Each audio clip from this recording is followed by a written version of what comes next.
Good afternoon, ladies and gentlemen. More to our colleagues and then to the learners at large in all the radio community station.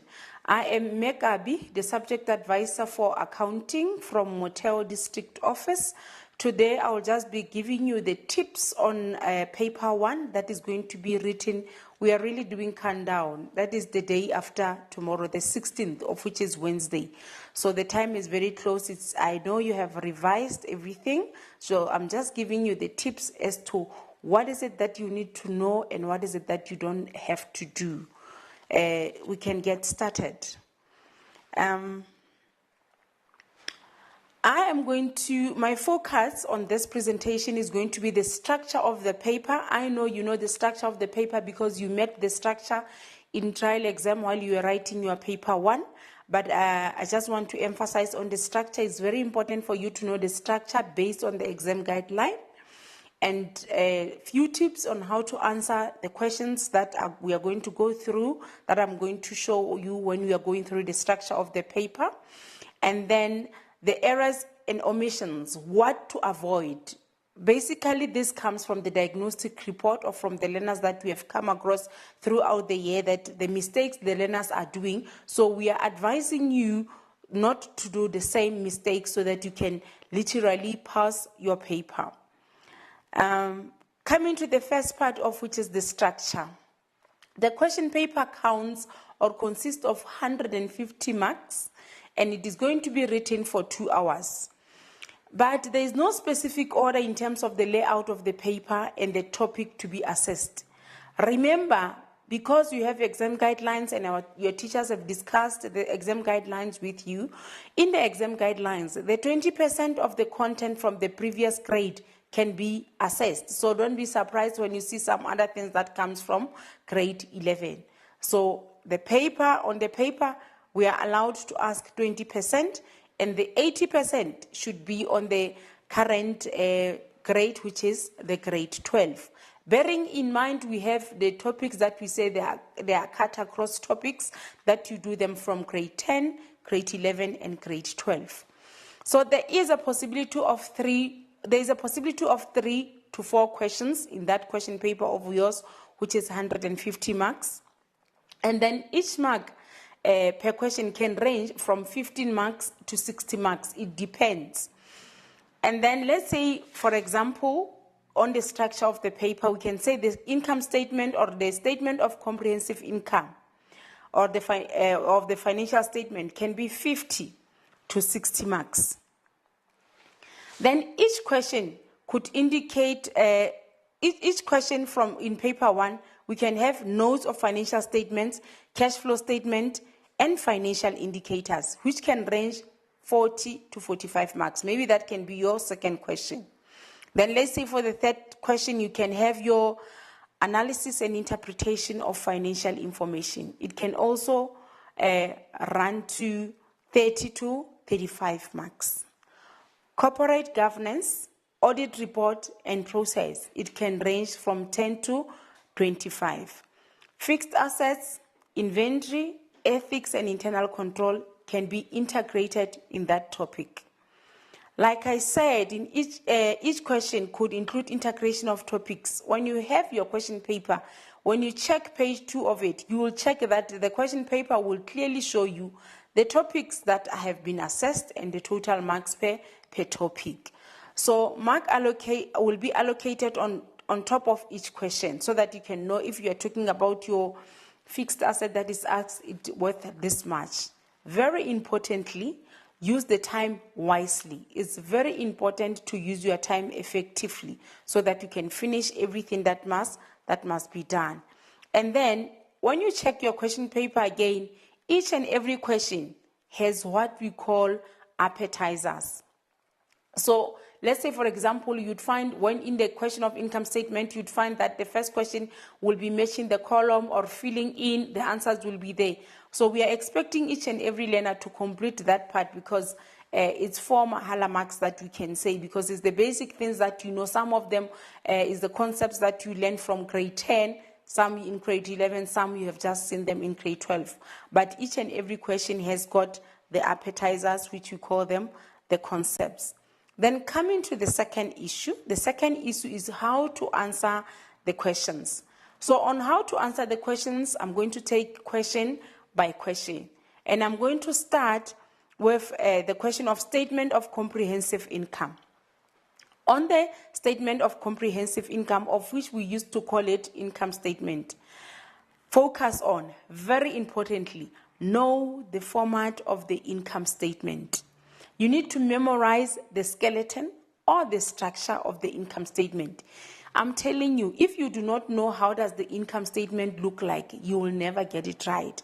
If you, maybe by default or whatever, you have forgotten to check the structure of the income statement, practice it tonight, and then tomorrow morning you will get it. You can even make a song out of it or while you are practicing it. Then there can be small income statement. It can be asked in two ways. Income statement can be in a larger form where you have to complete the whole income statement, or you can be asked a mini income statement or a small income statement. On the mini income statement, it is where you'll be asked to calculate the correct net profit. And on that one, remember the signs are very important. But I'm saying it is not likely to be asked again in 2022 because the correct net profit was asked in 2021 at the end of the year. So we are just hoping that we'll have the full income statement. When we have a full income statement, these are the things to consider. Always write the figures of a nominal account section from the pre-adjustment trial balance in the income statement. When you get your answer sheet, check your pre-adjustment trial balance and take the figures as they are to the income statement. And then if the adjustment says you must add, that is when you'll include the sign. So if the figure must increase in the income statement, that is what I mean, you'll say plus. But if in a case where the figure must decrease, it will be minus. So after checking everything that comes from your pre-adjustment trial balance and recording and transferring it into the income statement, then you go to your adjustment, then the adjustment will determine either you add or you subtract based on the adjustment that will be given. Again, on the income statement, while you are doing that, remember, always show your calculations to end-part marks. I've highlighted it with yellow because it is very important for you to show the calculations. Sometimes you would have borrowed your the calculator that you have been practicing with throughout, maybe had a problem of a battery that morning, which is on a Wednesday morning. Then you borrow somebody else's calculator. Then you do not know how to work on it, especially while you are looking or you are checking your time. It's very important to write everything in bracket, even if your final answer can be wrong, at least as to how you got to your final answer. We will see it in a bracket. And when we mark, we normally check what is in the bracket to ensure that the learner wanted to calculate a certain thing with this manner, but unfortunately the calculator maybe was the problem. Or maybe while you were adding, or while you were transferring your amount from the calculator to the answer sheet, you have transferred it wrongly. So you will get marks because you would have recorded things in the bracket. Remember to deduct debtors allowance from the sales figure. It is also very important. Your sales less your debtors allowance. They reduce the sales. If you sell on cash or on credit with an adjustment, the amount of the sales must be added on the sales. If the sales increase, cost of sales must also increase. It is very important because sales go hand in hand with the cost of sales. You cannot sell something whereas you did not incur any cost to buy that particular item. So very importantly, no receivables, payables, received in advance and prepaid. Very important because they will help you to have the correct income statement. All right, still again on the income statement, if there are returns by a debtor with an adjustment, then minus the sales, they reduce the sales. If sales minus, cost of sales also minus. For example, you have sold a beautiful plasma to a customer and the customer returns that plasma. You are not the manufacturer. Therefore, you would have to take that plasma back to the manufacturer. So in that case, if you said your sales was amounting to 200,000 and this particular customer returned something for 500, then you are going to say 200,000 2,000 minus the 500, that is a return. Therefore, your sales will still be 1,500. In the same manner, you will have to calculate the cost of sales for that. Then you also minus or subtract it from your cost of sales. Take note of a markup percentage given and adjust the cost of sales accordingly. It's very important to remember how to calculate the markup percentage. And then you work it out with your sales. Again, while we are still on the income statement, remember that sales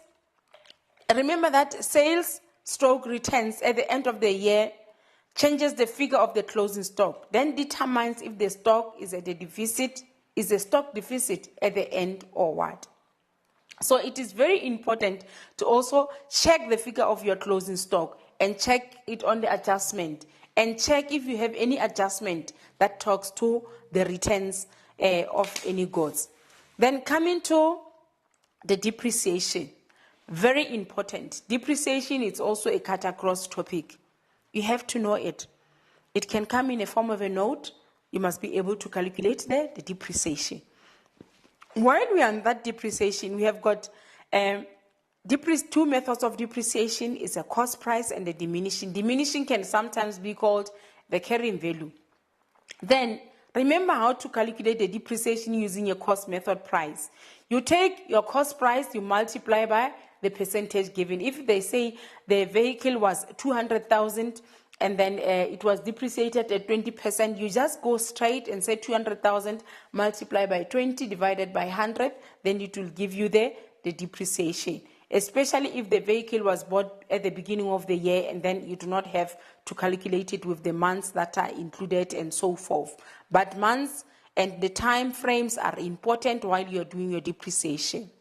Then diminishing or carrying value, we are saying you take the cost price, you minus the accumulated depreciation, then you can only multiply by the percentage given.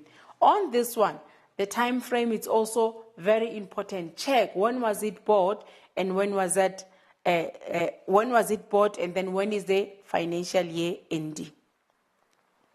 Still on the income statement, remember the 1 rand rule. When calculating depreciation on a cost price, depreciation cannot be more than the book value.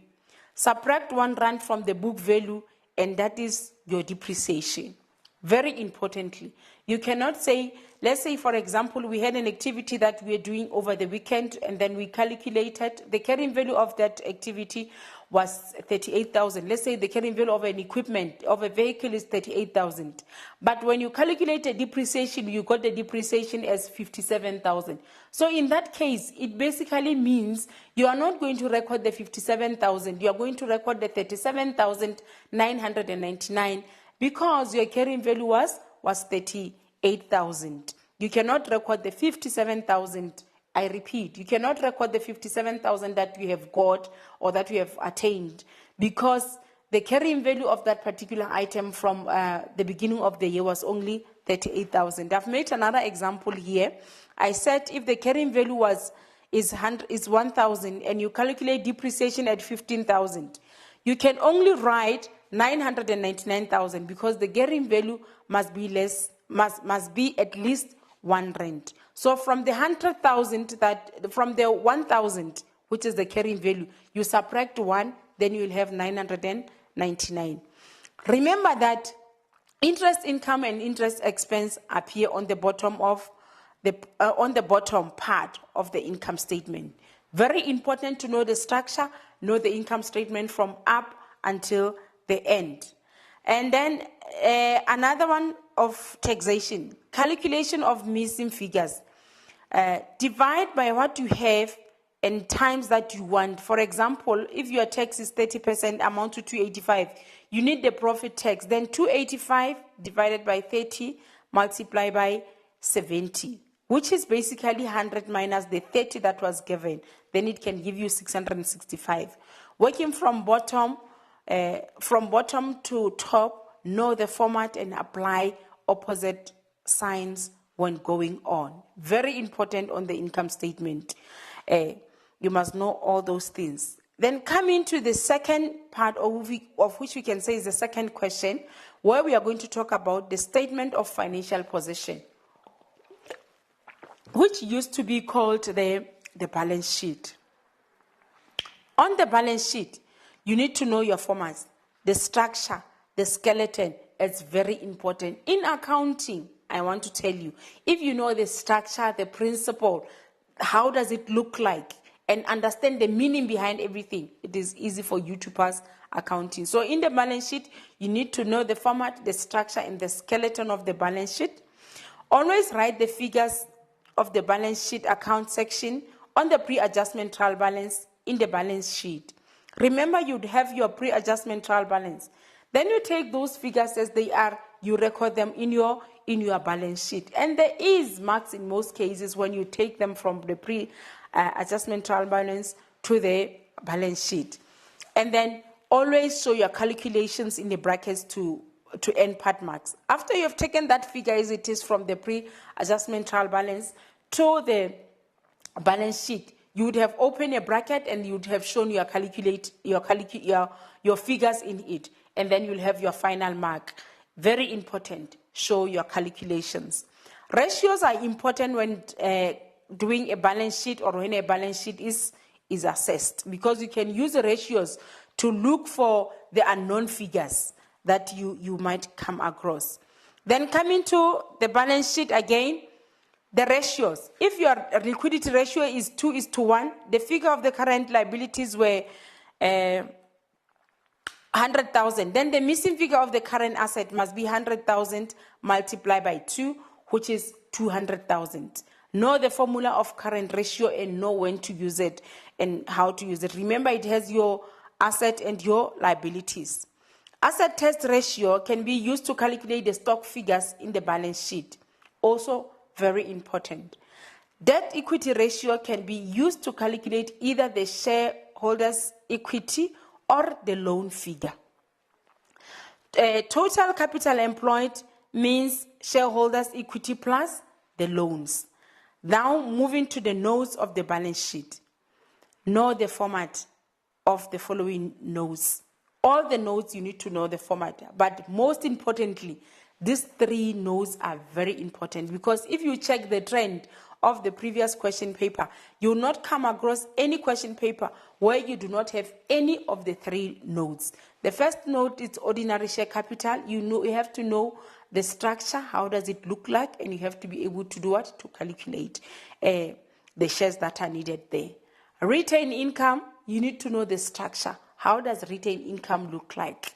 And then you'll be able to do what? To calculate. Because in some instances, you'd find that they have given you just a template which has got only opening balance of the retained income. So you need to know what comes afterwards so that you can be able to take whatever information that you need from the question paper to filter the retained note income.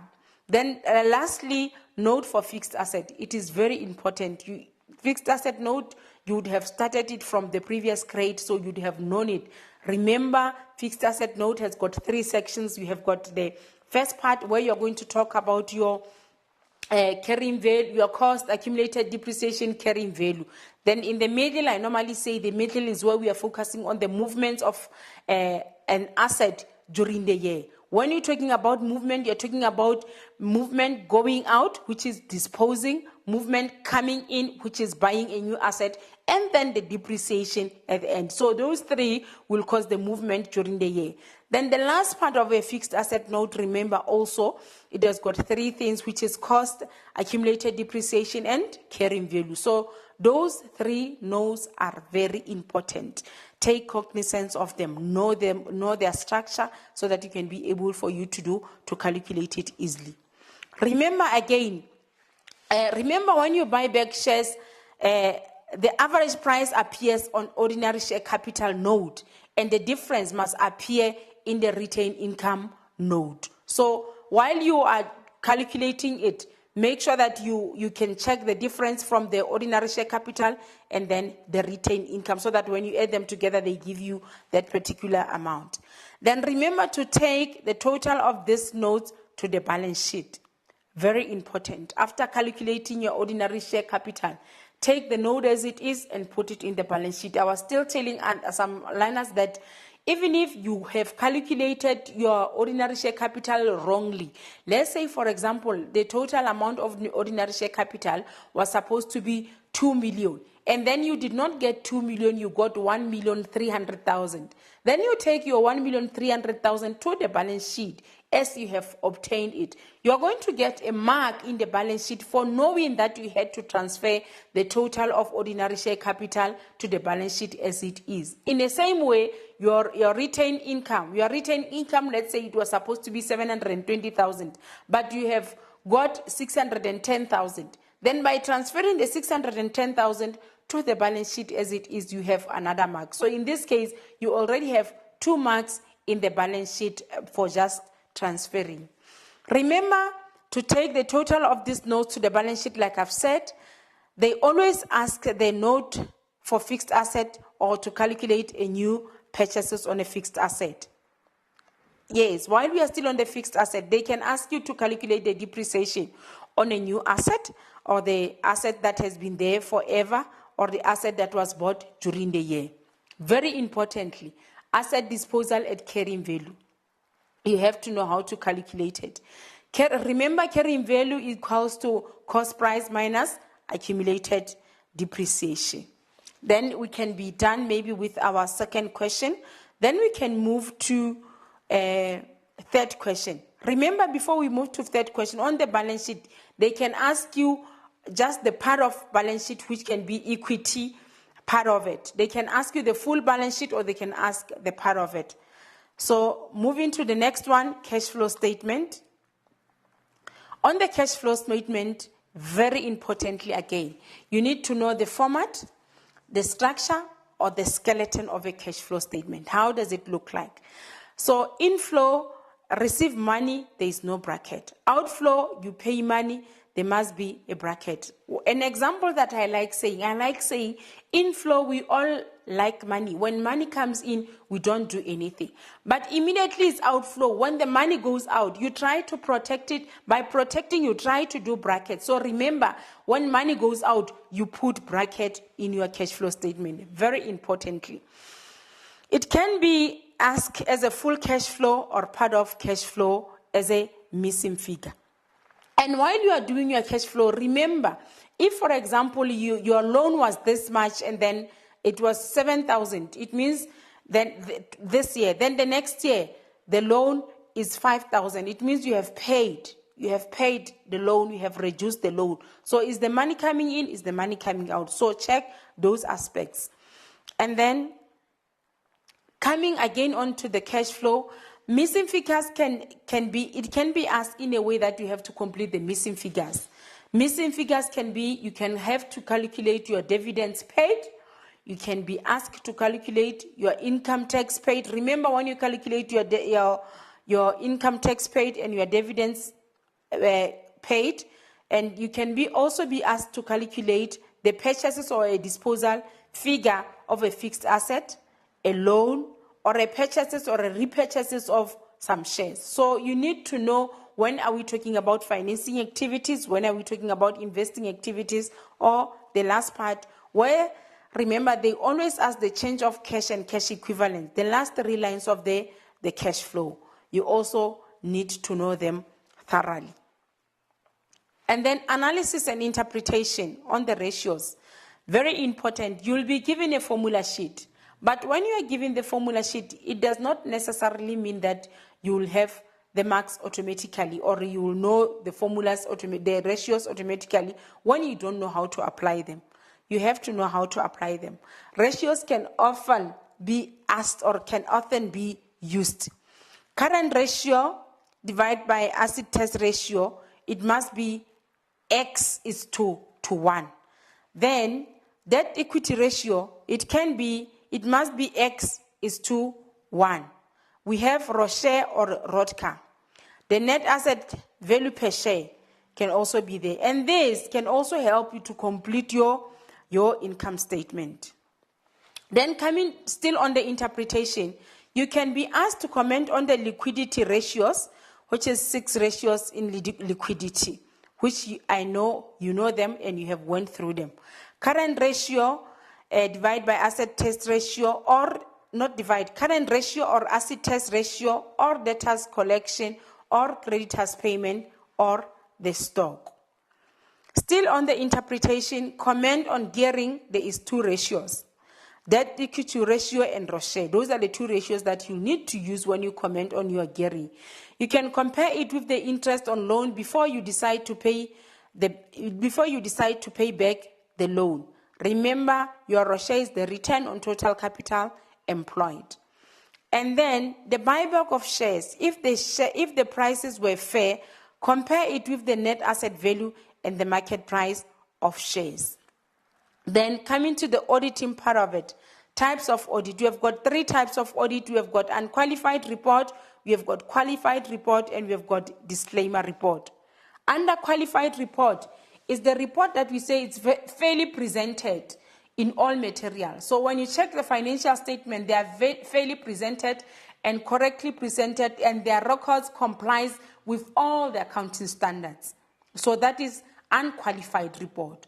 Then qualified report, its financial statements are fairly and corrected, presented, except for certain records. It means everything is not correct. But with unqualified, everything is correct. There is exception. There are some things, maybe there can be a missing document or a missing slip or a missing something. So then you are saying your report is qualified.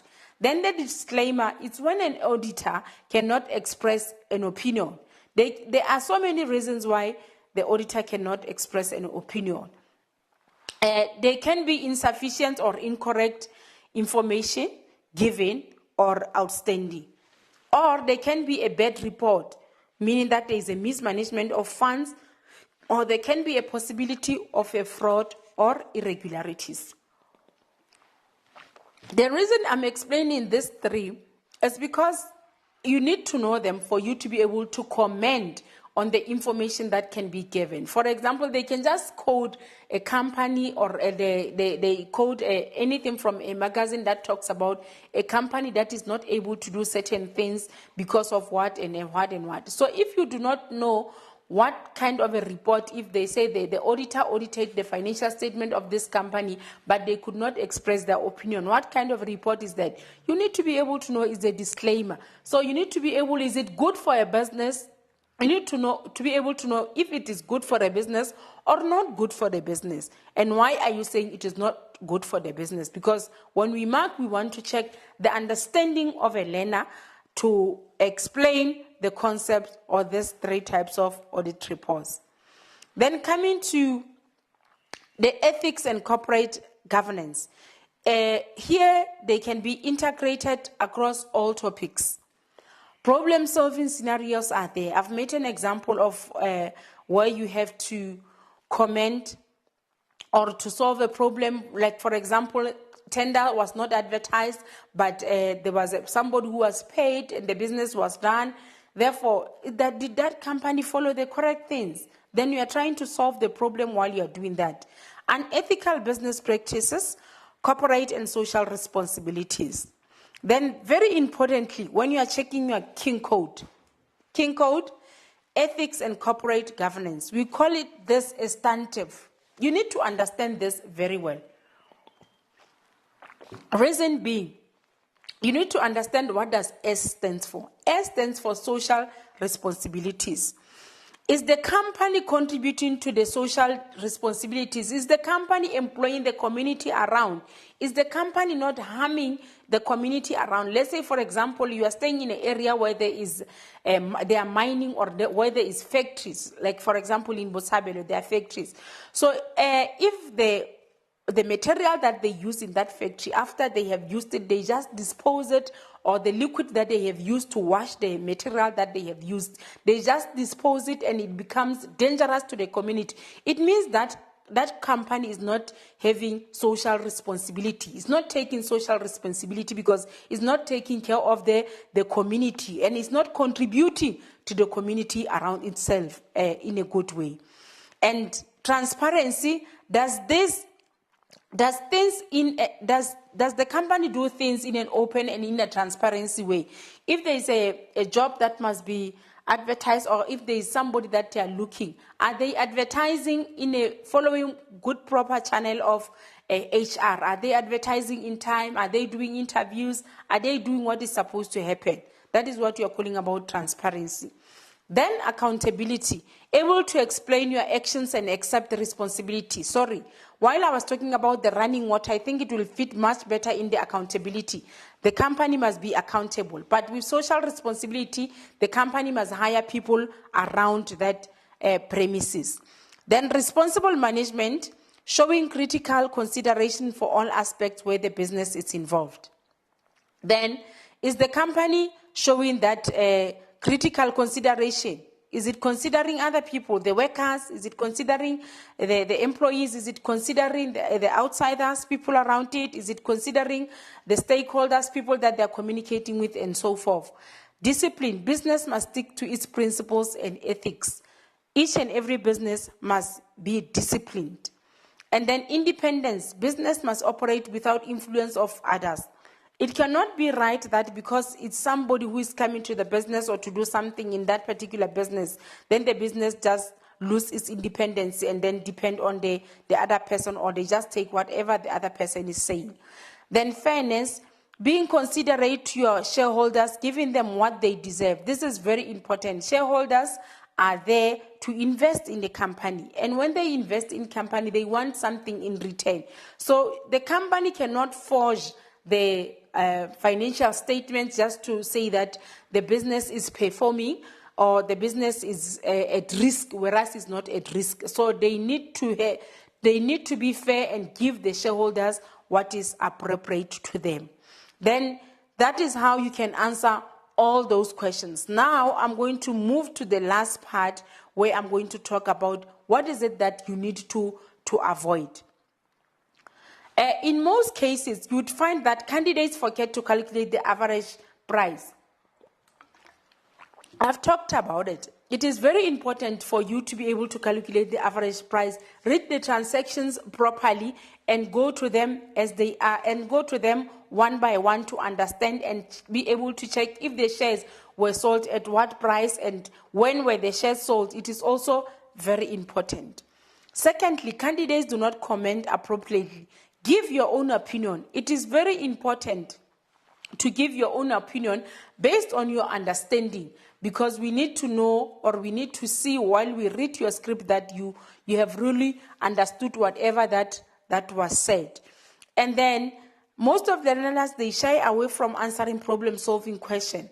You need to answer them according to your understanding. So do not leave space unattended. Do not leave blank spaces. Make sure that you answer everything. Don't be shy to answer anything. Then the other one is misplacement of foreign items in the income statement or the balance sheet. This one is very important. If you know the structure of an income statement and you know the structure of a balance sheet, it is not easy for you to do foreign items. So people or learners that make mistakes of foreign items are the ones that do not know the structure. For example, you would find that one learner just decided to put the loan in the income statement. You cannot put loan in the income statement because loan must go to the balance sheet. But if you know the structure, you will not lose this mark. So what happens if you have decided to put a loan in the income statement? You are going to lose marks because we mark with an F, which shows it's a foreign item. It must not be in that particular item. Again, on the misplacement of foreign items, I will talk about another school where I was yesterday. When they were doing a retained income note, I could see another learner just, instead of writing final dividends and interim dividends on that note, they didn't write that. Someone wrote interest and somebody was writing interest, and another one wrote something like stock deficit. And then you ask yourself, it means this learner does not understand the structure or the skeleton of a retained income note.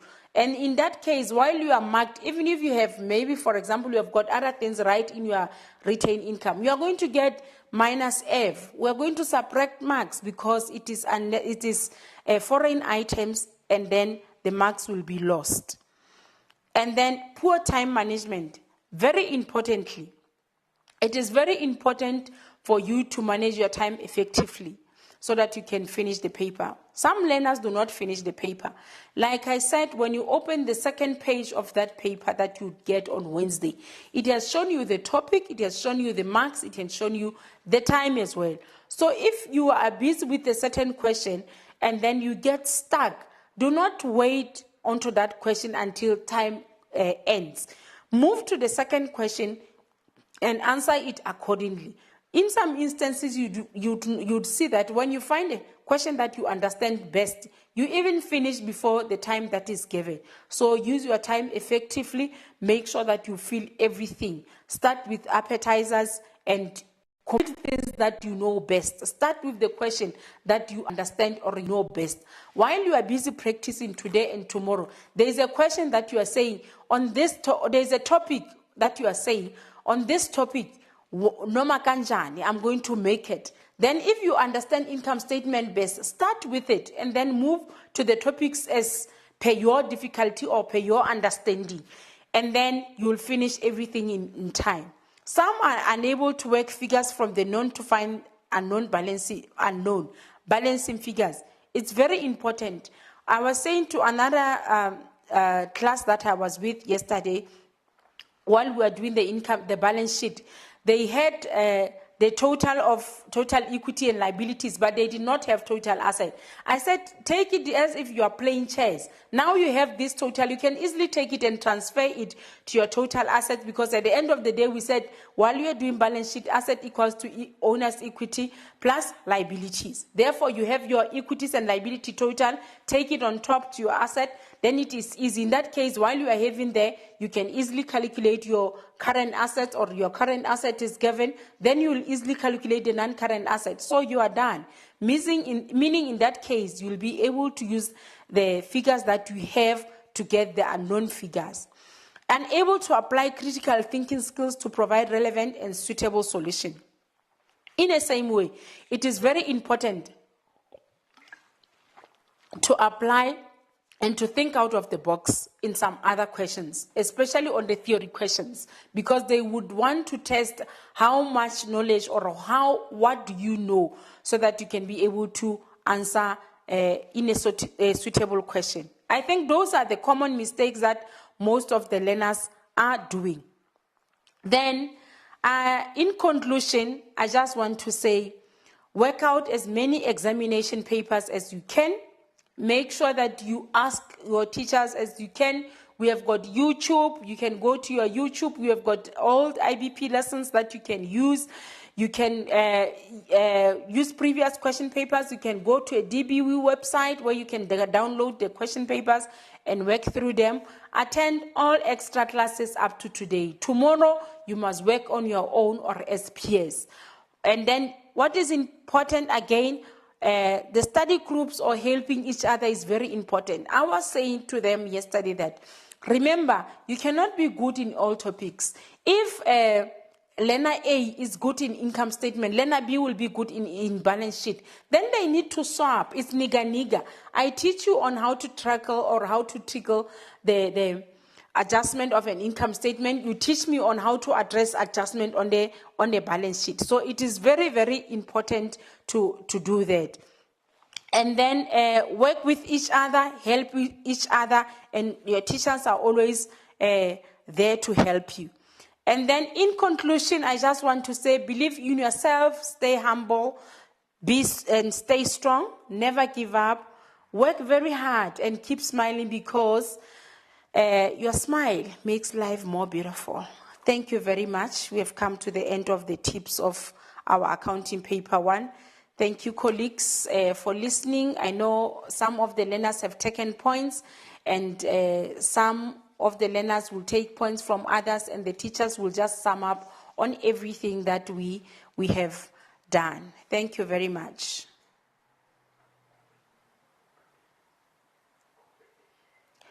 Okay, before I close, there is a competition here. The question will be posted on the official website. I'm going to give you a question where you are going to calculate the depreciation of a certain aspect. For example, we have got a vehicle that was bought for 360,000 on credit on the 1st September 2020. This transaction has been recorded. They have clearly said that. Then they have given you the adjustment. Accumulated depreciation at the beginning of the financial year was 86,000. Then the depreciation rate was 20% per annum using a diminishing method balance.